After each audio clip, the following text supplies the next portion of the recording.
Well, hello everybody and welcome back to the channel. I'm Richard and this is Lap of the World. Today we are continuing our northeastern swing of racetracks in the United States. From our last stop a little bit further east at New York Safety Track, we've traveled west about an hour and a half to just south of Syracuse area to a country club. Now, among the amenities at this particular sporting club are a clubhouse, some garage apartments, as well as the racetrack that you're seeing and hearing behind me. And that's what we're going to be enjoying today. So we hope you'll come along with us and join us in exploring Pineview Run. If you enjoy this feature on the 35th track we visited, please remember to leave a like, write a comment below, or consider subscribing.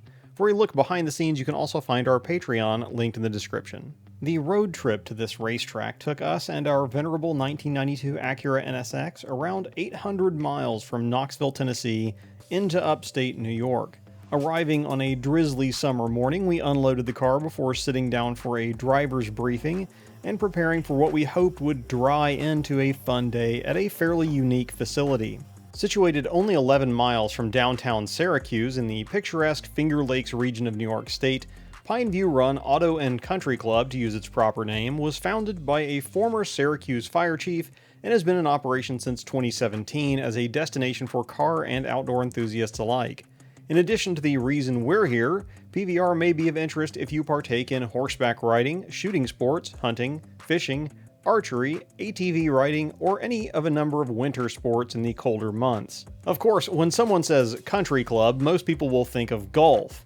And yes, like those clubs, you can also find drivers, carts of sorts, and balls at Pineview Run, but not the kind you're thinking. Similarly, the course in question today consists of tarmac and turns instead of tees, greens, and bunkers, although there were admittedly a few water hazards in play during our visit. We are naturally talking about the 1.1 mile 15-turn road course that sits as the crown jewel of the property. We were fortunate to be able to drive this somewhat exclusive circuit on the second leg of our S2K Takeover doubleheader, along with New York Safety Track. While far shorter than NYST, what Pineview Run's road course lacks in length it makes up for with intensity. I think I can comfortably say that this track will take the crown for the most quote-unquote technical circuit we've driven to date. A lap here is more complex than even Waterford Hills, where you will be passed by a Miata, and even busier than the test track we drove at Dakota County Technical College. Similar in length and turn volume to the latter, PVR trumps DCTC by adding some serious elevation change to the recipe.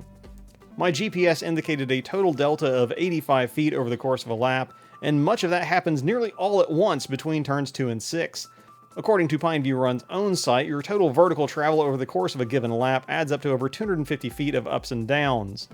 The camera flattens everything out, but here's a taste of what that looks like in the form of my quickest lap of the weekend.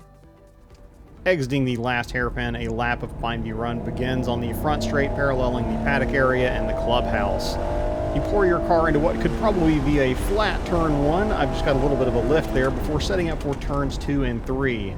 The camber through here will kind of dictate your line, as well as a puddle in my case, as you begin into turn 4 and diving into what they call the roller coaster, which is an intense downhill series of turns into the toe of what they call the boot section of the track. This is the lowest point on the circuit. Everything from here on is uphill as you begin winding your way up a set of climbing S's before arriving at another very tight turn. I hesitate to call it a hairpin, that leads you on to a short chute. Here you're going to want to get on the gas and then get yourself set up for a late entry into the knuckle, which is a fast sweeping left-hander. You're going to miss a couple of apexes to make the last one to carry as much speed as you can down towards the blind hairpin, but be ready to jump on the brakes as the entry here is tight and runoff is limited. Keep things tidy through the blind hairpin and make sure your wheel straight before cresting the hill and coming up to the final little autocross grade section of S's here to complete your lap.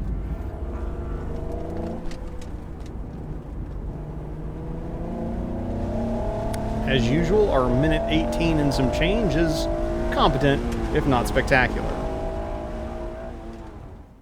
As you can tell, the track has very much been draped over the topography, created with very minimal grading except that required to maintain the 30-foot wide surface on a consistent plane.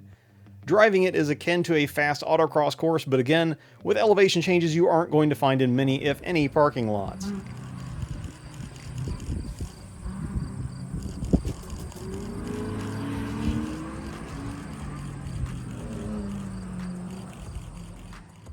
Off the track, the Pineview Run facilities are as plush as their circuit is challenging. Any discomforts you might typically have at a track day are largely moot here. Too hot or cold? Chill out or warm up in the climate-controlled clubhouse. Need some shade? Kick back under the attached pavilion. Hungry? At least at our event, lunch was catered by the PVR team. If you're a full member of the club, you can even have access to a private garage and professional mechanic on-site if so desired, with on-site car storage also an option. Heck, if you can't bring your own car, they'll even rent you one. I'm not sure I've been more comfortable between sessions at a track day, although potentially having a paddock suite at VIR might also be in that conversation. The short of the story, though, is that you'll be able to kick back and relax in relative luxury while you're not in your car at Pineview Run. Add to that the pastoral scenery you find yourself in, and the country club model for motorsports facilities that's become so prevalent in recent years starts to really make sense.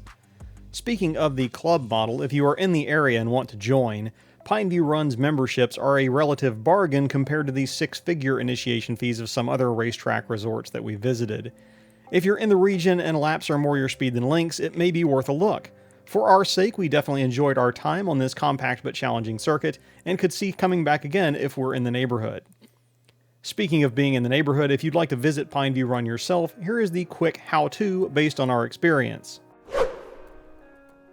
Pineview Run offers track-only access memberships at a very reasonable rate if you're local. If you aren't local, there are some but few events such as S2K Takeover that occasionally run at PVR, so pay attention to your event aggregator of choice.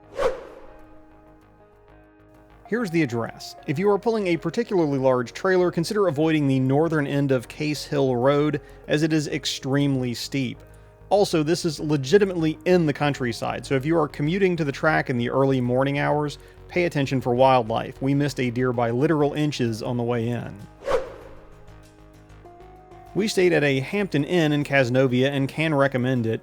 It's one of the closest major chains and was on our way from NYST.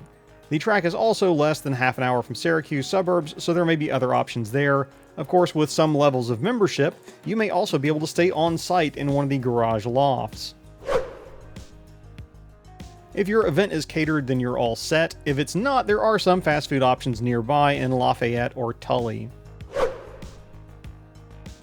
One of the few things not available on site, you at least don't have to drive very far with 91 plus octane available just up the road. Parts will see you driving only slightly further afield with some Napa stores nearby and other chains available in southern Syracuse.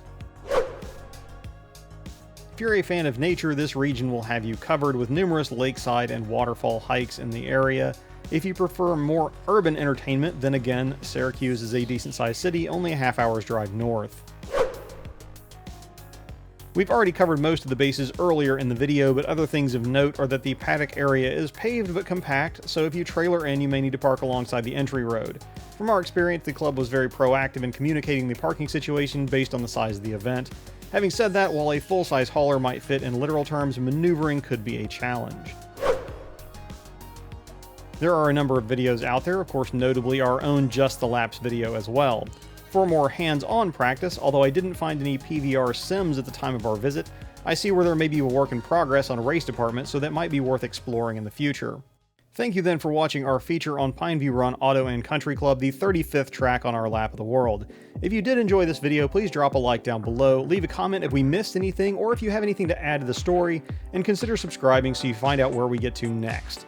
Again, for some behind-the-scenes peeks from Pineview Run, check out our Patreon via the link in the description, and again, we thank you for watching. Until next time, I'm Richard, this is Lap of the World, and we'll see you in the next video, if not at the track.